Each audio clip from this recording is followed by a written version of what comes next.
What's going on, guys? It's Fantasy Stock Exchange here, bringing you a new concept to the channel. I mean, you guys are going to be seeing this on the exclusive draft guide, so congrats on you guys for buying it. Today, guess what? This is the exciting time of the year in the Dynasty season. That's where you got all your money from Christmas. You got all heck, maybe you got blessed on Valentine's Day. Who knows? Guess where that money's going for a lot of us fantasy football degenerates? Yes, we all know it's going into those dynasty startup drafts, those $100, $200, whatever type of dollar buy-in y'all are going to be in. Guess what, though? You got to win your draft. And how do you do that? Well, we got our very own FF_Mikey10, a.k.a. the boy Mikey, taking it away with his very own article, which I'll just put a prompt on the screen. Take it away, Mikey. How pumped were you when you heard that we are giving you the keys to the Lambo, saying this is how you do Dynasty? I was pretty pumped up when you guys messaged me and you wanted me to write a couple articles for you guys for the draft guide, especially when it comes to the two articles that I wrote, the drafting Dynasty, picking your perfect strategy, and then of course the one about rookie drafts. I mean, that is my niche. I love that. I love talking drafts. I love talking startups, just anything in general. I admittedly, I just started playing Dynasty about 3 or 4 years ago, but since then, dude, I have been hyper obsessed with it. I study it. I know it. I eat, sleep, and breathe Dynasty. So having the opportunity to write this article, I was pumped up, man. For sure. Everybody gets that feeling when they first start in Dynasty. They want to be in every draft possible. Well, guess what? Mikey's going to take it away with these strategies. How to attack your draft. Do you want to be that instant top team in the league? Do you want to recoup and build for sustained success? Mikey takes it away fully in this article. But before we go into that, going to hit the intro, y'all.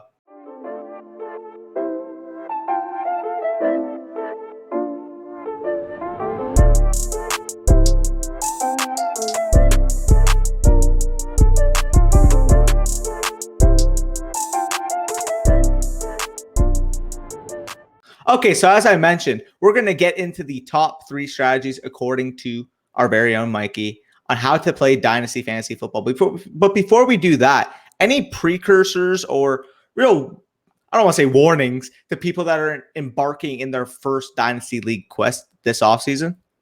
Yeah, so if you're getting into a Dynasty draft for the first time ever, there's a lot of things you want to look at. Obviously, if your friends are doing a league, it's always more fun to do it with friends. I didn't even bring that up in the article, but I'm thinking of it now. It's always more fun when you're playing with people that you know.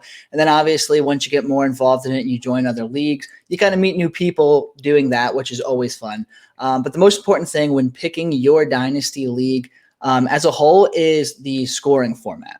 So oftentimes if you're becoming a Dynasty player, you've played redraft before. You know how to draft a fantasy football team. You know how to play fantasy football.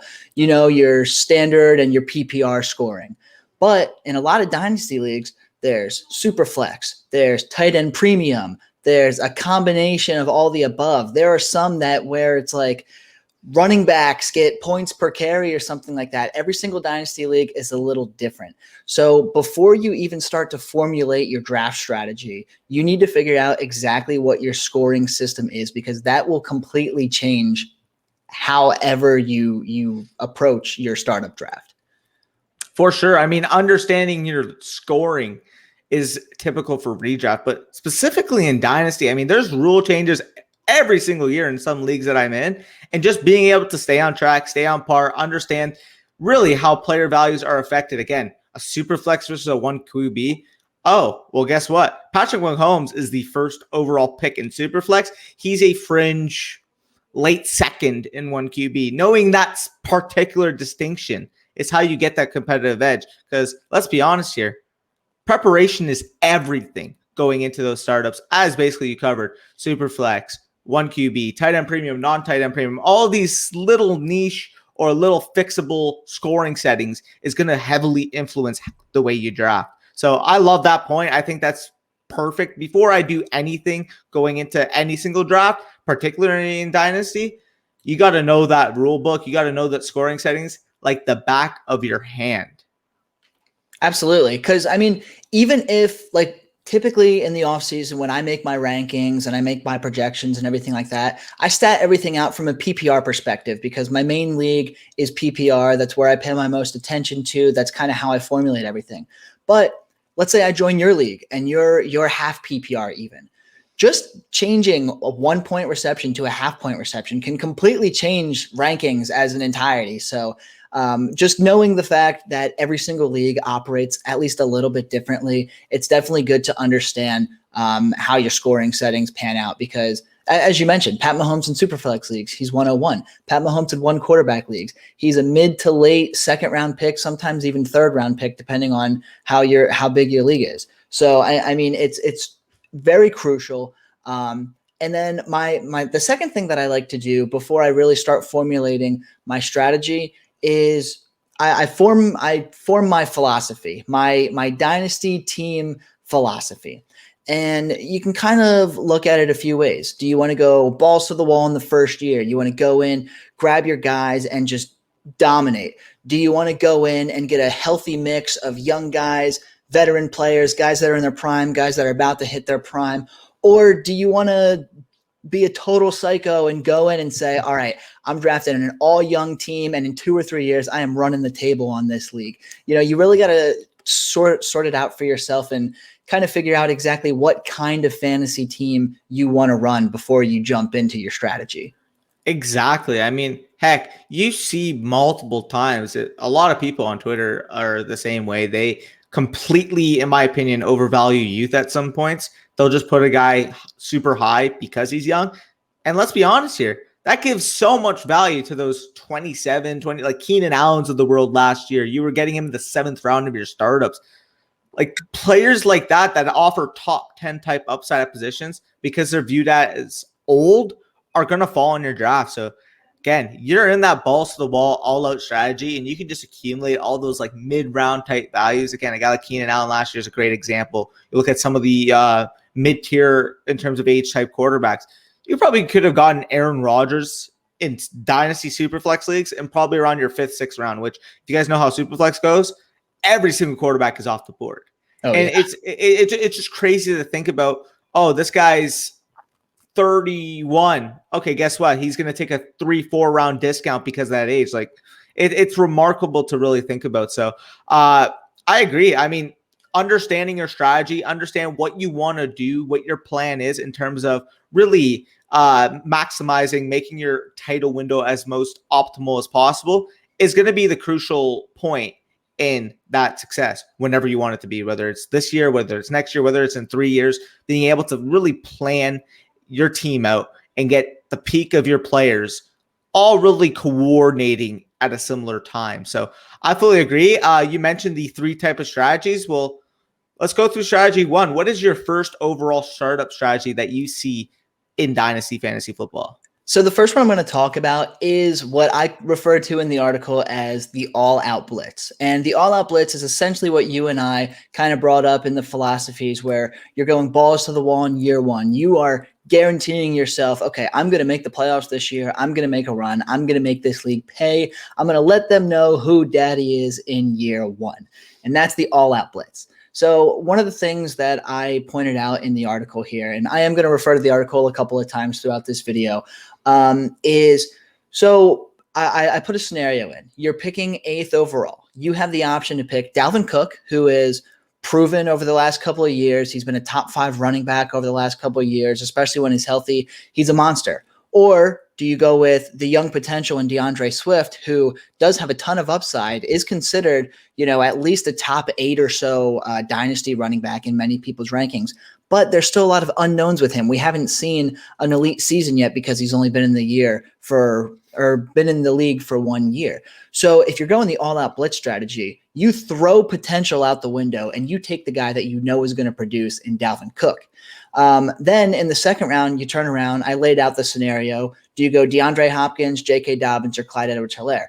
Well, out of all of those guys, sure, Clyde Edwards-Helaire and J.K. Dobbins are going to offer longevity down the road and a lot of potential. But DeAndre Hopkins he's DeAndre freaking Hopkins. You combine him with Dalvin Cook, you are getting yourself 40, 50, maybe even 60 points just from those two guys every single week in your matchups. And that's a total game changer week in and week out. And that's the all-out blitz strategy. You are going in, you are getting the absolute number one stud, no matter what his age is, no matter what his contract situation is looking like. If he is about to have a good season, you are drafting him. And that is the basis for the all-out blitz strategy. And 100%, I mean, as you mentioned, like the all-out blitz is the aggressive, I want to get these guys. You're probably not going to really value your future picks as much because guess what? That 2021 first rounder, if it can get you from getting, I don't know, a 5th round receiver and knocking you up to like the late 2nd, early 3rd area, that advantage in terms of positional player, in terms of what you're getting at that range versus the 5th round is going to be far worth more to you than that rookie pick. So being able to really understand the strategy, say, okay, you know what? I'm getting my Dalvin Cook. I'm getting my DeAndre Hopkins. I'm getting these studs who, quite frankly, I can see finishing as top 5 at their position this year, maybe next year as well. Kind of having that strategy, okay, you know what? These next 2 years, this is the team. This is the number one contender. This is the team that, quite frankly, say I'm in a $100 buy-in league. The pot, 12-man, is about $1,200, let's just say hypothetically. I have a chance of winning back-to-back years. And guess what? If I'm making $2,400, hypothetically, off of the first 2 years in the Dynasty League, well, guess what that leaves you?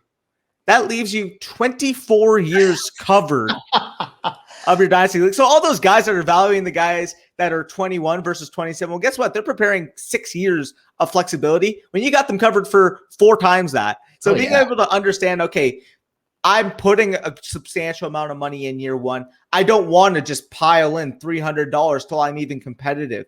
Because a lot of people go into the mindset, oh, I'll be competitive by year 4. Well, guess what? At that point, you're 3 buy-ins deep. You're $300 deep, where the all-out blitz person in your league is competing in the finals, in the semifinals, every single one of those years. So I really enjoy this, and I try to collect as much top-end value as possible in my startups. My strategy is always, if I have a late first-round pick and I understand that there's going to be a early third-round pick that's going to offer me similar upside but maybe is a little bit older, well, guess what? I'm trading that late first-rounder pick and getting a 3rd and a 5th, getting a 3rd and a 6th, and accumulating those mid-round picks because all those guys you're mentioning, the ceilings on some of the guys in the mid-rounds, ceiling on some of the guys really – DeAndre Hopkins in the late 2nd. I bet you in some leagues, DeAndre Hopkins could fall to like the 3rd round. And if that's the case, you're getting a top 5 ready-made receiver with a young quarterback falling to you because he's 28. Yeah, I think so. So I absolutely love trying to go in and win the first couple years because then you're covered. Then to the point where your team's really not ready to compete again, say you guys are over the hill, a couple guys retire, let's just say hypothetically in 4 or 5 years. You will have sustained so much pressure put onto the rest of your league that, quite frankly, in those first 4 years, I wouldn't be shocked if you won 1, 2 championships and you're already had that much in terms of your buy-in total that you've accumulated versus the buy-in total each year in that league. So, this is a really fun strategy because let's be honest, nothing's better than winning. Nothing's better than winning that first year in particular. That's very true. And it's honestly one of the most underappreciated things in Dynasty too. And I feel like a lot of veteran Dynasty players kind of lose this aspect because you enter the draft and you've already done all this research over the last however many years. You know that, okay, I want potential, I want young guys, but I also want studs who are going to perform. And that's something that as someone taking the all-out blitz, you're going to catch a lot of people in your league by surprise because a lot of people do try to find some sort of healthy balance. Whereas if you're just going all out, I mean, the best time to win is always the current year you're in. And if you can win in year one, I mean, and take the league by storm, everyone is, it's awesome. It is really cool winning year one. And that actually, I want to talk about the pros and the cons of this. And that actually is one of my pros is that you get to make fun of all of your friends, especially if you guys have a trophy. You will always be the first name on that trophy. If you never win again for the next 10 to 15 years, you can always hold up the trophy and say, yeah, but whose name was on it first? And that's awesome. Not to mention, guess what? Even if you don't win after that initial first year, You have 12 years to recover, because if you're in that 12-team dynasty league, guess what? You only have to win 1 out of every 12 years to maintain your money. Obviously, you want to win more than that, but I'm just saying from a mathematical standpoint, why not try to win year 1 and alleviate so much pressure for so much of the future? Because from a statistical standpoint, most dynasty leagues don't even last 12 years. So if you win the first year, you're already making profit. That's true. Yeah, I absolutely love this. And you mentioned too, like just being really in that position from a mathematical standpoint as well. I know this is going to sound kind of nerdy, but technically speaking, if you win the first year, that's going to be more valuable than the person winning the 5th year if the buy-in is the same. Because if you do the math, there's interest rates over. So if you went and you invested that money, hey, that $1,200 this year versus $1,200 in 5 years is going to be worth more.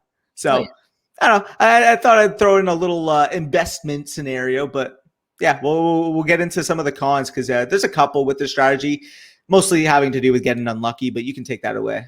Absolutely. Well, before we do the cons, I do want to go over one more pro, and it's something that we kind of didn't really get to touch base on too much yet, and it is really a really big pro of this strategy.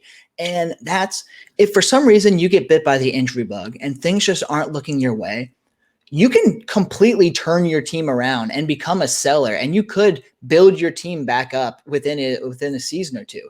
For example, if you went out and you got Dalvin Cook and DeAndre Hopkins, they're tearing it up for you, but your 3rd, 4th, and 5th round picks all got injured and you just got shot in the foot. You could turn around and you could deal Dalvin Cook for multiple 1st round picks. You could deal DeAndre Hopkins for multiple 1st round picks. It's really a very unique strategy, because if it's not going your way, you could turn around and go a completely different direction. And that's definitely one of the things that I like about this. But some of the cons, like I mentioned, that injury bug. If it happens too late in the season, let's say you have a trade deadline and it passed, you're just screwed on the year. Like, sorry, if your guys get hurt and you went this all-out blitz strategy, you've traded away some of your rookie picks, your year's wasted, your guys are another year older, and it sucks. It's not something that anyone can predict. You can't usually predict, serious or season-ending injuries. It is what it is. Some people are just unlucky. I'll quickly add to that real quick. Sure. I can fully relate to this point in particular, because two very prominent names in one of my dynasty leagues this year. Just for reference, there's a couple more that I dealt with, but in a super flex league, I lost Dak Prescott and Christian McCaffrey. Oh, I lost those 2 guys, but guess what? Because my team, again, followed the all-out blitz type plan, was absolutely stocked to the moon, it still somehow made the championship game. And now I'm looking into next year, and just for a little taste test for people that are watching this, well, the top 2 quarterbacks on that roster, Kyler Murray and Dak Prescott, where I made the championship with only Kyler Murray playing quarterback in a Superflex league. So I got to give myself a little pat on the back for that. And the 3 running backs going into next year are Christian McCaffrey, Alvin Kamara, and Ezekiel Elliott. So that team, that God squad, yes, it took a couple injuries. Yes, it lost in the championship this year. But guess what? The beauty of the all-out blitz strategy is once those guys are back, you're positioned the following year to absolutely go steal that trophy back that you deserved the previous year. So absolutely. And that roster makeup is unreal, especially in a super flex. My God. Oh my goodness. But back into some of the cons. So, this next one is probably the biggest con from it, because there's 2 reasons why you play fantasy football. 1, to have fun, and 2, to win. But going back to the whole fun thing, you get into a dynasty league because it's a new experience. But if you go with the all-out blitz, it's essentially just adopting a redraft strategy, but you have some picks to trade up instead of just having your typical Yahoo or ESPN snake draft. If you go the all-out blitz strategy, you're not getting the full dynasty experience over the first year or 2 of your dynasty league, because you've already traded away your rookie picks. You're not going to have very much fun once the rookie drafts come around. You're not doing the research to your young potential and everything like that. You're just going in and you're drafting the best available guys for the immediate future, like you would in a redraft league. So that's definitely one of the cons. And then the other one is that typically by year 3, maybe year 4, if you're lucky, If you continue with this all-out blitz kind of strategy over the first 1 to 3 seasons of your dynasty career, you will force yourself into a complete team rebuild sooner or later, probably by year 4, as I mentioned. And in that scenario, you're going to have to wait a couple of seasons for you to recoup your rookie picks. All of your guys are probably past their prime. You're not going to get a lot for them in the trade market. Maybe at the trade deadline, you'll get lucky. But that is one of the negatives about this, is that you are going to have one hell of a first 1 to 3 years. But as soon as you hit that year 4, if your strategy hasn't changed at all, you're going to be pretty miserable in your league for a little while. A point I can add to this as well. I don't view it as either a pro or a con. It really truly is dependent on how you play Dynasty. And that is, it's very reactive. You have to adjust on the fly. You have to be able to and be willing to move at any given point in the season. Because let's be honest here, if you know even, I don't know, in 2 years, DeAndre Hopkins has a great game, but he's getting older, and you know, okay, this is a great time to sell him because he's over the mill. I'm probably not going to get much for him after the season once rookie season starts coming. Also, by the way, if you want to deal veteran players, you do it in the season, because if you try to deal in the off season, people's values on these rookie picks is just going to go through their head. Yep. So being very reactive is a crucial part of the all-out blitz strategy, in my opinion, because if you just rest on your laurels, don't make moves, well, guess what? You're going to increasingly keep losing value, to the point that quite really you're not going to get any type of return for these players that you spent a huge amount of capital on when you first started. So being really reactive, being ready to trade, being ready to really move your team around, shuffle your team around to keep extending your windows is how the all-out blitz strategy can actually turn into a sustainable long-term strategy, in my opinion. So while it's short-term on surface, it can be adjusted to meet your long-term needs if you play it right. For sure. So yeah, with that being said, this is my favorite strategy because, again, you can get that return really early. But for those people who want to really embark on the Dynasty experience, get those rookie picks, take those young guns, we do have the second startup strategy, and that is going to be the rookie fever, as you have coined it here. So take it away with the real summary of how the rookie fever strategy goes in Dynasty Fantasy Football. Absolutely. So on one side of the spectrum, you have the all-out blitz. On the complete other side of the spectrum, you have the rookie fever. So going back to that first scenario where I asked you, pick 8 overall, do you want Dalvin Cook or DeAndre Swift? Here, you're probably thinking DeAndre Swift because he's got the young potential. He's got a new coaching staff that's hyping him up. There's a lot of hype around him. But we mentioned in the all-out blitz that you need to be willing to move up in your draft. If you have rookie fever and you're taking this draft strategy, you need to be willing to trade backwards. Do you know what kind of return you can get by trading the 8th overall pick in a dynasty startup? I mean, you could turn around and grab someone's first-round rookie, their third-round startup, startup pick, even an additional, second or third-round rookie in the future. Like, these picks are extremely valuable. And my personal opinion, if you're going to do this, and maybe you feel differently on this, if you're going to go about this, you do not build your team around a running back. No. Because running backs have a short shelf life. If you're lucky, you'll get 3, maybe 4 good years out of them in Dynasty. Most of the time, by the time they hit 26, you're kicking them to the curb. You're selling them off because there's going to be another generation of running backs coming in the league. Obviously, there's outliers. Like I think Christian McCaffrey and Alvin Kamara will play elite well past the age of 26. Receiving production. Exactly. So it's one of those things where you never want to build around a running back.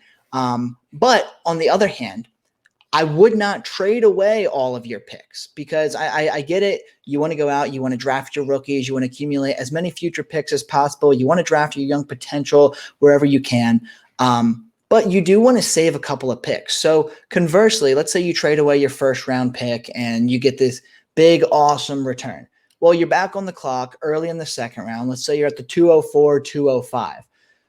you have a lot of options. You could trade this one away for ransom too, or you can build a foundation around your team. And by that, one of the examples that I include in the article is that you're in the second round, the early second round, and Justin Jefferson and AJ Brown are both sitting there for the taking, which, I mean, God only knows if they're actually going to be there at the start of a second round, depending on how everyone's valuing their young receivers.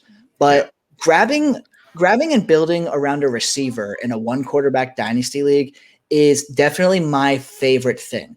Both of these guys have been in the league for 1 and 2 years. Both of them are already considered to be top 5, top 6 dynasty assets.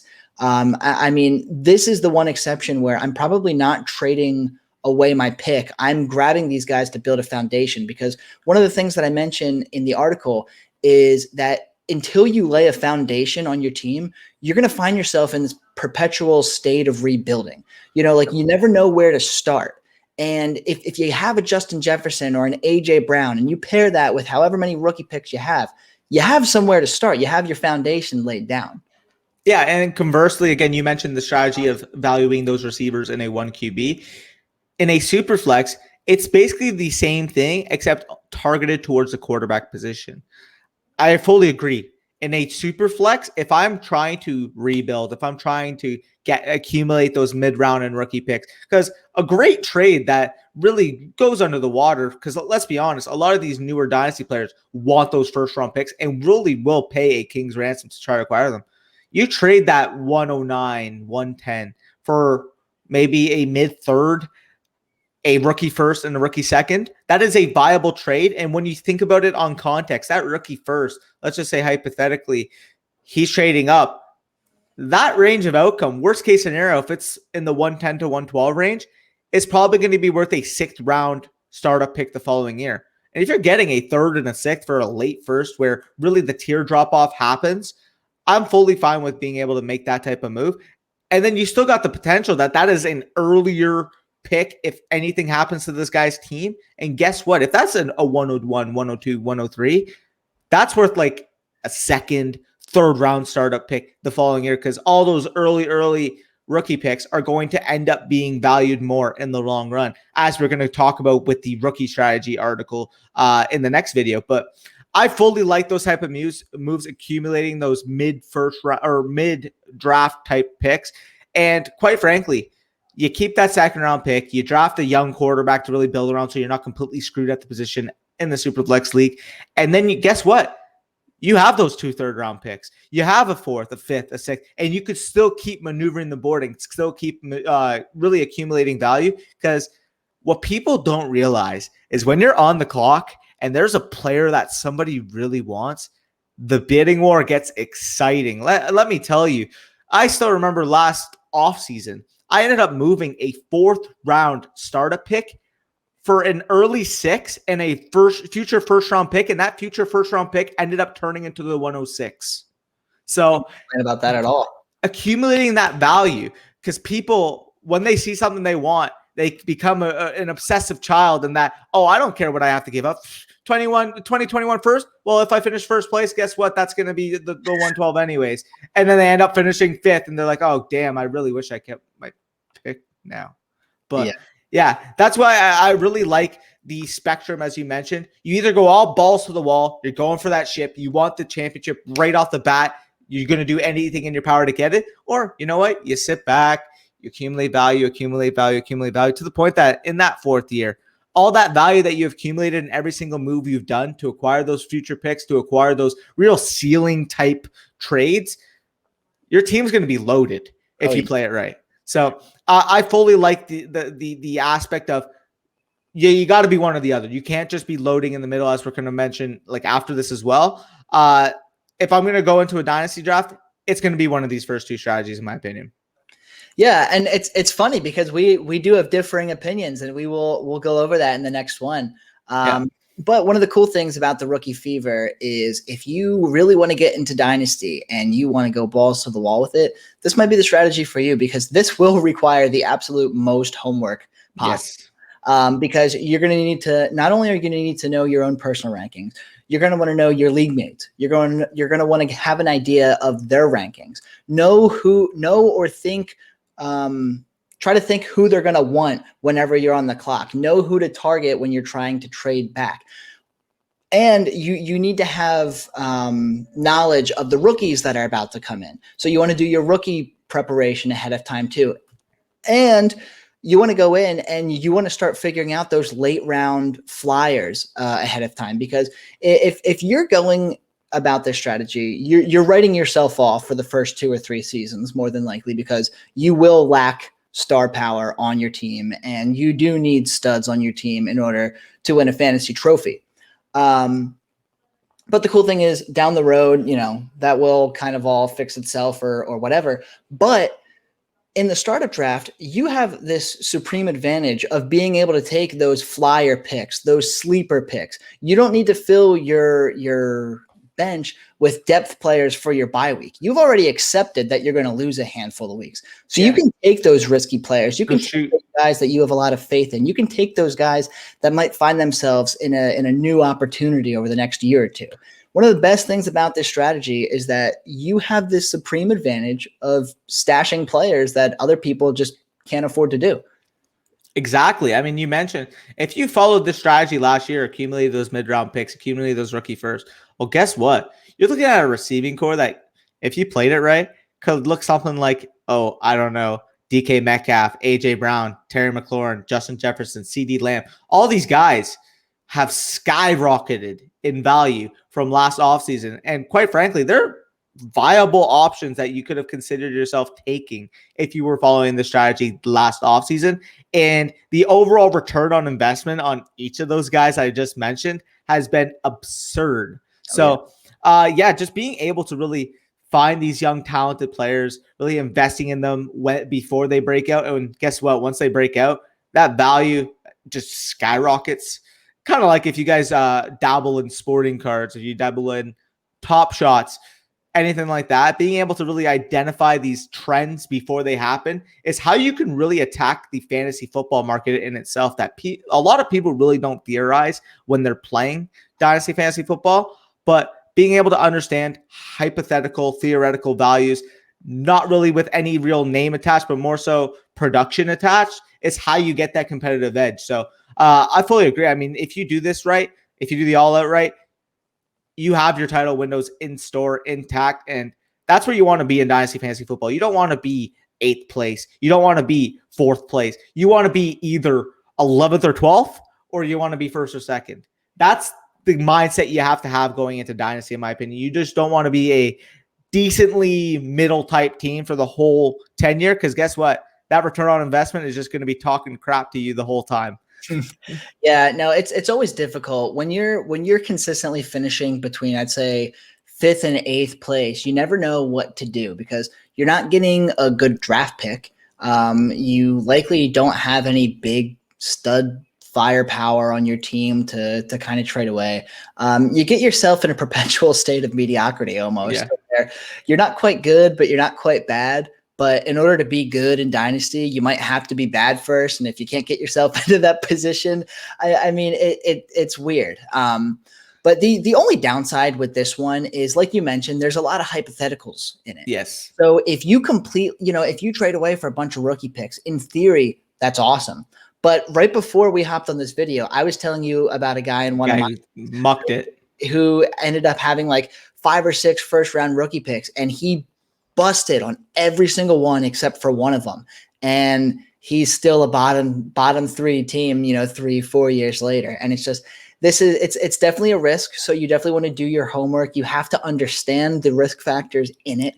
And you also have to accept the fact that no matter how you swing it, your first 2 years, you can pretty much just kiss your league fee goodbye, because this is you essentially starting off in a rebuild. No one's going to win in the middle of a rebuild, but the dividends that it could pay, if done correctly, are pretty damn awesome. And I will actually say one thing that really kind of combines these past 2 strategies together. But once you become more experienced with Dynasty and understanding values and everything like that, and you get to these rookie picks, you can end up flipping them for proven assets. You can end up saying, okay, you know what? Guess what? I have the 107 right now. And this is post-draft, by the way. I never sell those picks before post-draft, because once the draft or going into the draft is settled, that's when they're going to be at their peak value. And being able to really capitalize, say I can turn, I don't know, the 109 this year into Kenny Galladay, who ends up signing for the Raiders as the wide receiver 1. That's a potential move you can look at. For sure. And then you could say, okay, you know what? I just did this full rookie fever draft in year 1. Well, guess what? Now I have all this draft capital. I can end up flipping and accumulating for more proven talent. And you can transition into an all-out blitz once you accumulated that value from the startup. So I really like once you become more experienced, being able to really adapt your strategy on the fly. So I know you mentioned that as well. I think that's a really optimal play once you're really accustomed and really comfortable in being able to make those real savvy type moves. For sure. Yeah, and then I'll get into the final strategy here too. And we kept kind of bringing up where there's a way to combine both of the last two strategies, and that's essentially what this third strategy is. I call it the every year contender. Now, there are a handful of ways to do this. Could end up in perpetual mediocrity where you're finishing 5th to 8th place. Yeah. If you're smart about it, it could actually pay really, really big dividends. So the every year contender is going to be a healthy mix of both. So go back to those two scenarios that I played, Dalvin Cook or DeAndre Swift, DeAndre Hopkins or J.K. Dobbins or something like that. Well, the first round, this case scenario, maybe you want to go with the proven guy, you take Dalvin Cook. But in the second round, instead of taking DeAndre Hopkins, you go for one of those young guys and you really try to put together a good running back room with a lot of potential. Now, with this one, you're probably not going to be doing a lot of trading on draft day. You're probably just going to let the cards fall where they fall, see what kind of value you can get in the third round, in the fourth round, in the fifth round, whatever. One of the things that I always take into my drafts whenever I go in with this type of mindset is I combine my dynasty rankings with my redraft rankings, and I just look for the biggest steal of each round. If I'm in the second round and my number 12 overall dynasty player is sitting there at pick 20, I take him. If I'm in the fifth round and I'm at pick 60 and in a redraft leagues, for example, Julio Jones in redraft leagues, he's probably going to still be, a top 3, top 4 round pick next year in redraft. But in dynasty leagues and dynasty startups right now, like an 8th, the 8th round right now. Yeah. So that's a value right there. This strategy is basically just combining dynasty and redraft. You're trying to mix the best of both worlds and just kind of seeing what you have. Now, this isn't going to fire you out of the cannon from the start, but it's going to give you a chance to compete from the start, which is something that I really like. I like that you get a healthy mix of everything. I think that you do really get a good dynasty experience from this. But my favorite thing about this is the flexibility that comes with it. Yeah. And midway through the season, you can't continue to have your every year contender mindset. Midway through the season, you make need a choice. Exactly. You need to make a decision. Are you going to go for it, or are you going to sit back and you're going to try again next year? This isn't one of those things where you kind of pussyfoot around it and you just kind of limp on into the playoffs. No, this is where you look at things. Okay, I did this, I did that. My team's sitting at 5-2. I'm surprisingly looking a lot better than I thought. Or I did this, I did that. I'm sitting at 2-5. I thought I'd be a little bit better, whatever. This is where the flexibility comes into terms. You drafted Dalvin Cook in the first round. Now you can, if you're losing and you're not going to get into the playoffs this year, you trade him and you get your assets for next year. Or on the other side, you drafted Dalvin Cooks, but let's say J.K. Dobbins is sitting around the RB20 right now. There's a guy who's not going to make the playoffs that has a top echelon, top 5, top 6 running back. He wants some running back for the future. You work a deal out there and suddenly you bolster your roster going into the playoffs. So this is one of the things where tons and tons and tons of flexibility. It's kind of, I want to say it delays your inevitable decision, which is kind of nice for first-time Dynasty users because you're not going to learn everything about Dynasty until you're actually in the middle of the season as well. So this is why me personally, I recommend this for first-time Dynasty players because that's fair. It's one of those things where you just do it and you can kind of figure it out later. You can have fun with it, get a healthy mix of players, and kind of go with the flow. This strategy, again, as you mentioned, it can absolutely work out. The way it works out, though, you have to be completely objective into your outlook of your team. Oh, absolutely. You cannot be biased. You cannot say, oh, you know what? If this thing happens or this scenario happens, I might find myself in this. No. you got to make that choice at the trade deadline. Can I see this team with a few more pieces added, making a legitimate, like top 3 team in the league type run at the championship? Because if the answer is no, guess what? You are a seller at the deadline. You just don't want to be the 5th best team in your league, as you mentioned. You got to make that objective decision at the deadline. Okay, I might be 5-2, but let's be honest, this guy and that guy's team are probably a little better positioned at the championship than me. You got to make that choice in your head. However, if you do say, okay, you know what? If I add these few couple pieces, I got enough depth to be able to deal with an injury if it happens. I can absolutely see myself being a top 3 team. Then you go all out. You make those plays. You try to position yourself to attack that championship. This is the biggest truth teller. You're looking into your magic ball right now, and you're saying, okay, listen, this is what I got to do versus this is what I can't do. So I like it. If you can be honest with yourself, I do agree that this can absolutely turn into the best strategy for your own team. Yeah, and I like that you kind of reiterated the fact that, if you are looking at the playoff teams and you can't look yourself in the mirror and say, yeah, I think I'm a top 3 team right now, you should try to sell before the playoffs. Because, I get it. Playoffs are only 1 week. Anything can happen in 1 week. I've seen the 12th place team beat the 1st place team in the regular season. It happens. It's unlikely, but it happens. But unless you are 100% positive you are at least going to make the semifinals, I probably would steer on the side of potentially regrouping for next season. Yeah, no, I fully agree. And that, again, as I mentioned with the other 2 strategies, this can be both a pro and a con. It just fully depends on your own personality, if you're sticky versus if you can honestly make that correct decision based off fully objective facts rather than real affecting circumstances because you want to be biased towards yourself. So yeah, no, it's definitely fun figuring out the strategy that works for you. Like we mentioned at the start of the video, figuring out what your philosophy is going to be the utmost important part of this.